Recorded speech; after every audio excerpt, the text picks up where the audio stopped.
I'm going to show you how I edit photos in Adobe Lightroom. I think being able to edit photos is a really useful skill, because if you know how to edit photos, then you can make your, I don't know, holiday photos or any kind of other photos make just a bit better than usual. So let's get started.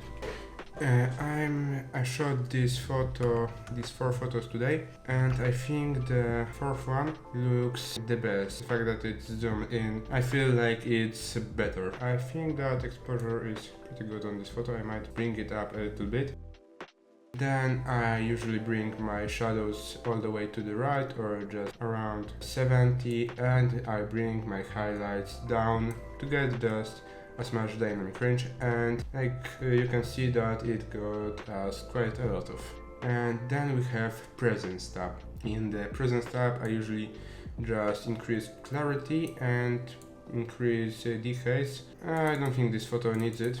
There is nothing that I do usually in this tab. Then the next thing in this tab is vibrance and saturation. Vibrance affects the less vibrant part of your photo, and the saturation affects all of the parts of your photo. I think I'm going to decrease the overall saturation on the photo and increase the vibrance a little bit, and this photo looks now a bit worse, but I'm going to make it look better in the color mixer tab. Here I am going to move my greens more to the left side, I guess, and then I'm going to increase saturation on them, because pretty much all of this photo is green, and yeah, I think this is pretty much where I leave them. I'm going to move them to the left like I did with the greens, but I'm going to decrease the saturation a little bit, and I think I'm going to leave the luminance on them.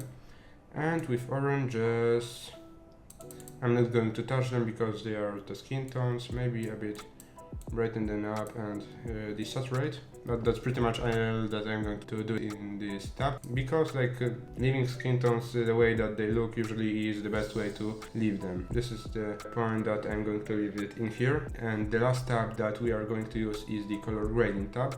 In this tab you just add that final touches to your photo. Maybe you want to make your shadows look a bit colder or warmer. I think I'm going to make my shadows look a bit more blue, and yeah, I'm going to decrease them, and I don't think that I'm going to do, or maybe I'm just going to add a little bit of yellow in midtones, and pretty much all that I'm going to do in here. Maybe in highlights, I'm going to leave highlights, but I'm going to use the global tab and make it look a bit more yellow. Here you can see what this color grading tab changed.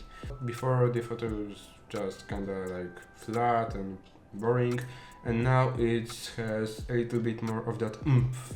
These colors are just a little bit better. And the last thing that I'm going to change in this photo are the masks. So first I'm going to use the subject mask. It should select me in this photo, and it did. And I'm going to increase the exposure on me just a little bit. Yeah, I guess now it's better. And then I'm going to use the linear gradient on the ground to decrease the brightness of it. And I'm going to deselect subject so that my legs are getting darker, and I'm just going to decrease it like that. Because here we have some light on the right, I'm going to use the radial gradient and increase the highlights in here, and I think I'm going to use the haze but move it to the left. And then I have that a little bit of that smoke in the photo, this cloud, I don't know, that haze I have in my photo, and it looks just a little bit better. And I think that's pretty much all that I'm going to do with masks. That's pretty much all that I'm doing with my photos. If you want, there is that last step, that one step that pretty much no one does, but you can use it, but it might make your photo look better or worse. There's on the bottom the calibration tab, and in it you can move the sliders to the left or to the right and make your photo look maybe a little bit better, but this way you can really break your photo. You can break it or make it like that top of the line best photo that you have ever shot. Like, one thing that I can do with this photo is just moving everything to the left, and now I have a completely different photo, and it looks different, but I don't know if that's what I want with it. I guess I'm going to leave it maybe just a little bit to the left to add some oranges, and that's pretty much all that I do with my photos. I hope I helped you with your editing, with your photo editing, I hope I improved your photo editing skills. And if you want, you can have this preset, and it's linked in the video description, so just scroll down there and there will be a link to download it. So yeah, that's all from me. My camera is dying, so yeah, that's all. Bye. Just because you're my day